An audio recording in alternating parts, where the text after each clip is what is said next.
नमस्कार दोस्तों, EPS 95 minimum pension बढ़ोतरी के एक और नए वीडियो में बहुत बहुत स्वागत है। तो हम खुशी से कहें, डिग्निटी के साथ कहें, ना कि लाचार होके कहें। चुनाव बहुत नज़दीक है। एक लास्ट मैसेज जो तमाम पार्टियों को देना चाहोगे और बीजेपी पार्टी से भी अनुरोध करना चाहोगे? जो पेंशनर्स का काम करेगा वही देश पे राज करेगा। जो पेंशनर्स का काम करेगा वही देश पे राज करेगा। ये आदेश, ये हमारा संदेश है पॉलिटिकल पार्टियों के लिए। और दोस्तों, आज NSC टीम मथुरा के छाता में पहुंची हुई है, जहां से माननीय हेमा मालिनी जी चुनाव लड़ रही हैं। वहां पर माननीय हेमा मालिनी जी का समर्थन करने के लिए नेशनल एजिटेशन की टीम पहुंची हुई है। मथुरा की सांसद माननीय हेमा मालिनी जी ने बहुत ही प्रयास किए EPS 95 मिनिमम पेंशन बढ़ोतरी को लेकर के माननीय प्रधानमंत्री जी से 2 बार मुलाकात करवाई कि इन वृद्ध पेंशनरों की पेंशन किसी न किसी तरह बढ़ जाए। दोस्तों, माननीय मथुरा सांसद हेमा मालिनी जी ने पूर्ण प्रयास किया, माननीय श्रम सचिव जी से भी मुलाकात करवाई। EPS 95 पेंशनधारकों की जो 4 सूत्रीय मांगे हैं उसको लेकर के यहाँ पे विस्तार पूर्वक चर्चा भी की गई थी और यहाँ पर ये हुआ था कि आपकी मांगे पूरी होंगी, काम चल रहा है, इस तरह का अपडेट मिला था। इस तरह की बड़ी बड़ी मीटिंगें कराई थी। EPS 95 पेंशनधारकों का मामला होने ही वाला था कि आचार संहिता लग गई और श्रम मंत्रालय और वित्त मंत्रालय के आपसी खींचतान में ये EPS 95 पेंशनधारकों का मुद्दा अटक गया। तो अब चुनाव की घोषणा हो गई है और आचार संहिता लग गई है। अब EPS 95 पेंशनधारकों का मुद्दा बीच में ही अटक गया है। इसी क्रम में माननीय हेमा मालिनी जी ने EPS 95 पेंशनधारकों का बहुत साथ दिया है, इसलिए EPS 95 नेशनल एजिटेशन कमेटी की तरफ से आज मथुरा में एक बड़ी मीटिंग की गई और माननीय हेमा मालिनी जी के सपोर्ट किया गया। दोस्तों, नेशनल एजिटेशन टीम ने 27 मार्च 2024 को राजस्थान के अलवर में एक मीटिंग की थी, जो कि श्रम मंत्री जी का चुनाव क्षेत्र है। वहां पर श्रम मंत्री जी के ऑफिस में भी जा कर के वहाँ पर ज्ञापन दिया गया था। दोस्तों, श्रम मंत्री जी ने दूसरे दिन EPS 95 पेंशनधारकों और नेशनल एजिटेशन टीम से मुलाकात किए और आश्वासन फिर से दिए हैं कि हम आपका जो फ्री मेडिकल सुविधा है पति पत्नी को, उसको इलेक्शन से पहले लागू करवाएंगे। दूसरा ये भी बताया कि जो आपकी मांग 7,500 रुपये प्लस DA है, इसको इलेक्शन के बाद इस पर भी काम किया जाएगा। मथुरा में आज मीटिंग कर रहे थे, उसी समय माननीय राजनाथ सिंह के यहाँ से भी मैसेज आया कि आप आकर के यहाँ पर मुलाकात करें। और मेरे सभी भाइयों बहनों, आज की ये सभा हमने बहुत जल्दी में, जाते जाते हम दिल्ली से गुजर रहे थे। कल हमारे संगठन की सेंट्रल वर्किंग कमेटी की मीटिंग हुई, पूरण सिंह जी थे, तो हमने बोला हम यहाँ से गुजर रहे हैं तो एक छोटी सी सभा रख लेते हैं। और इस सभा का उद्देश्य आदरणीय हेमा मालिनी जी को एक प्रकार से समर्थन हमारी संगठन की ओर से देना, ये उसका उद्देश्य था। आप सब जानते हैं, पांडे जी आपको भी बताना चाहते हैं कि आदरणीय हेमा मालिनी जी ने हमें 2020 में और 21 में 2 बार प्रधानमंत्री जी से मिलाया। हमारी समस्या प्रधानमंत्री जी को हमने डायरेक्टली उस वजह से बता पाए। उन्होंने भी आधा घंटा सुना दोनों बार और वचन दिया। उसके बाद हमारे संगठन को मदद करने का काम शुरू हुआ। यह सच है कि हमारा काम अभी तक हुआ नहीं है, लेकिन हमारा काम होने की पूरी संभावना है।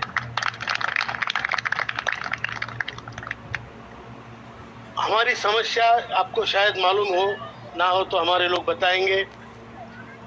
इन लोगों ने जिंदगी भर पैसे भरे हैं पेंशन के लिए। संपूर्ण भारत का इंडस्ट्रियल सेक्टर है, इसमें लोगों ने पैसे भरे हैं पहले 417, 541, अभी 1250 हर महीने। और जब वो रिटायर हुए तो सरकार के पास एक नॉर्मल हिसाब से, बैंक के हिसाब से उसका मूल्यांकन होता है तकरीबन 20 लाख रुपए। जो आदमी 20 लाख रुपए देगा, ये ऐसी स्कीम है, वो 20 लाख वापस नहीं मिलेंगे और ऊपर से उसको 20 लाख का ब्याज भी नहीं मिलेगा। जब वो 60 साल का होगा तो उसको 1171 रुपए एवरेज पेंशन है पूरे हिंदुस्तान में। तो ये बूढ़े बढ़ों की समस्या है। इसमें चीनी मिल, कताई मिल, आपके आरटीसी, रोडवेज, ये सारे PSUs, beedi workers, ONGC, HAL, shipyards, ये सारे लोग इसमें आते हैं। पूरे हिंदुस्तान के जो कार्यरत कर्मचारी इन सेक्टर्स में है, उनकी संख्या है 7.5 करोड़, जो आज अंशदान करते हैं। और जो रिटायर्ड लोग हैं जो बैठे हैं, इनकी संख्या है 75 लाख से ज्यादा। और आपके मथुरा क्षेत्र में कम से कम 25,000 से ज्यादा लोग रिटायर्ड लोग हैं, इतने परिवार। तो इतने लोगों का समस्या लेके जब हम गए तो आदरणीय हेमा मालिनी जी ने हमें एक प्रकार से सहारा दिया। पूरन सिंह जी थे हमारे साथ जब मिले पहली बार, दूसरी बार सिंह साहब और हम थे। तो आदरणीय प्रधानमंत्री जी ने पूरी समस्या सुन के तभी आदेश दिए कि इनका काम हो। उसके बाद काम हो में बहुत प्रोसीजर होती है, क्योंकि एक मंत्रालय का काम नहीं है। तो उसके बाद हमारी इस वित्त सचिव से 2 घंटे की मीटिंग हुई, parliamentary standing committee on labour ने बुलाया, तो काफ़ी कुछ हुआ है और आगे बचा हुआ काम भी होगा। लोग इतने चिड़े हुए, रोष युक्त है, आपको बताना चाहता हूँ।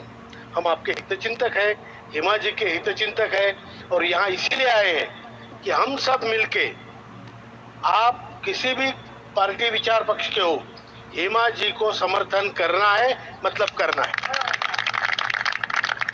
और जो आपको ही नहीं, आपके रिश्तेदारों को बोलो, आपका घर में सिर्फ बैठ के चाय पानी पीने में समय मत गवाओ। ये हमारे लिए मेंटर है, उन्होंने हमारा काम किया है, हम उनका काम करेंगे।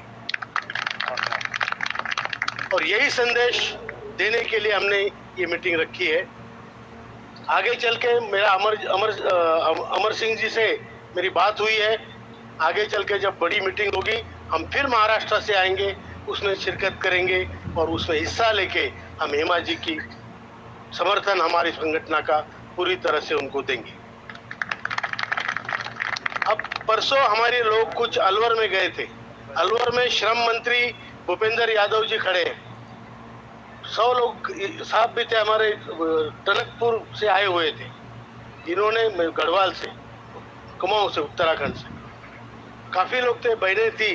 बड़ा मोर्चा निकला और उन्होंने कहा पानी पियो, चाय पियो। बोले हम पानी भी नहीं पिएंगे, चाय भी नहीं पिएंगे, हमें भूखे मार रहे हो। हमारे इतने आश्वासनों के बाद कुछ नहीं हुआ। तब जाके मंत्री जी ने दूसरे दिन ये बहनों से मिले और बोला कि हम आपका काम, आपके 7,500 महंगाई भत्ते का विषय, जो 14 में जावड़ेकर जी ने 2013 में यूट्यूब में देखिए बोला था, हमारी पार्टी सत्ता में आएगी, 90 दिनों के अंदर आपका प्रश्न सॉल्व होगा। उसको 10 साल हुए हैं। तो इसलिए लोगों में बहुत रोष है, बहुत रोष है। हेमा जी से हम प्रेम करते हैं, प्यार करते हैं, उनकी श्रद्धा करते हैं, लेकिन लोग पूरे देश में इस विषय पर बड़े नाराज हैं। इसलिए आपका ये काम है, जो सच्चाई है वो उन तक पहुंचाइए। फिर उन्होंने कहा कि मैं मैनिफेस्टो में आपका प्रश्न डालूंगा। बीजेपी का मैनिफेस्टो शायद 1-2 दिन में तैयार हो। कल मैनिफेस्टो कमेटी बनी है, कॉपी आपको भी देंगे। और उसमें हमने लिखा है कि आप, हमारा ये प्रश्न है, मैनिफेस्टो में डालो, तो हम अपने लोगों को देश भर में ये बता सकते हैं कि हमारा प्रश्न उन्होंने मैनिफेस्टो में लिया है। आने वाले 2-4 महीने जो आपके हो सकता है, उसमें हमारा काम जल्दी से जल्दी हो। प्रोसीजर काफ़ी पूरी हो चुकी है। स्वास्थ्य सुविधा का विषय मंत्री जी ने बोला कि इस इलेक्शन से पहले हम डिक्लेयर कर सकते हैं, तो ये बहुत अच्छी बात है। तो ये दोनों बातें होती है तो लोगों को स्वास्थ्य सुविधाएं 60 साल की उम्र के आदमी, चीनी मिल का आदमी, क्या वो आमदनी है? 1171 रुपये में कैसे जीता होगा वो? तो हमारा एक कर्तव्य है, आपका भी, हमारा भी, सबका एक सामाजिक घटक होने के नाते इन लोगों की तरफ देखें, हमारे वृद्धों की जिंदगी सुखहाल करें।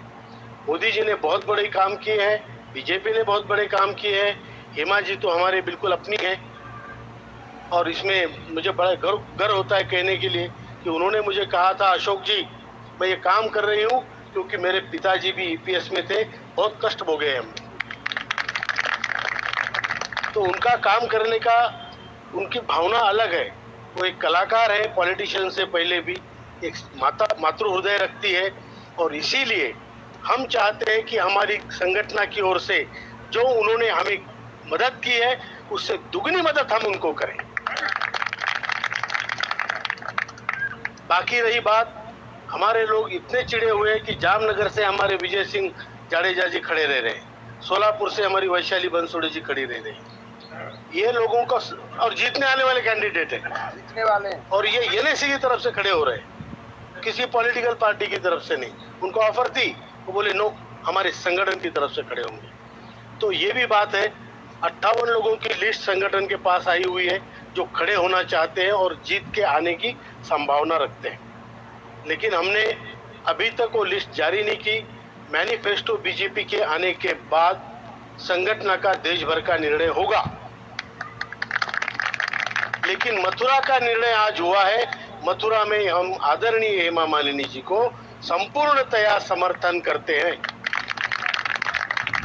यही कहना चाहता हूं। आज राजनाथ सिंह जी ने हमें बुलाया था, दिल्ली में थे हम लोग, लेकिन ये मथुरा की मीटिंग कल फिक्स हो गई थी। पूरन सिंह जी बोले बहुत लोग आएंगे, तो हम यहाँ आ गए। पूरन सिंह जी बड़े आशावादी है, अरे सर आप आओ तो सही, देखो कितने लोग आते हैं, जगह नहीं होगी यहाँ बैठने के लिए। मैंने बोला यार तो कोई बात नहीं, हमें आपसे मिलना था, हम आए। प्राथमिक सभा है, उसके बाद में अमर सिंह जी जो सभा लेंगे उसमें आएंगे।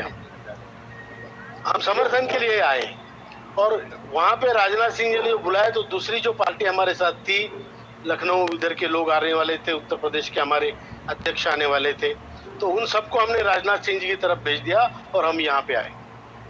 तो इसलिए ओम शंकर तिवारी जी, भटनागर जी, ये सब लोग, उमाकांत जी, सब वहाँ पे गए हैं और हम लोग यहाँ पे आए। आपने हमें बुलाया, हमारा सम्मान किया। अमर सिंह जी, पूरन सिंह जी, बहुत बहुत आपके धन्यवाद जी। और आपने भी आके हमारी बात सुनी। आपको बात सुनानी इसलिए ज़रूरी थी कि आप एक जिम्मेदार पॉलिटिकल पार्टी का काम करते हैं, और एक जिम्मेदार पॉलिटिकल पार्टी ने इन लोगों को 10-11 साल पहले वचन दिया था कि अगर आप चाहते हैं तो मैं आपके वीडियो भेज सकता हूँ, जावड़ेकर जी का आपको भेज दूंगा, मैं अमर सिंह जी को। तो दोस्तों आशा करते हैं ये जानकारी, ये अपडेट आपको पसंद आया। यदि पसंद आए तो वीडियो को लाइक कर देंगे, चैनल पे हमारे नए हैं तो चैनल को सब्सक्राइब कर लेंगे। मिलते हैं नेक्स्ट वीडियो में, के लिए धन्यवाद। जय हिंद, जय भारत।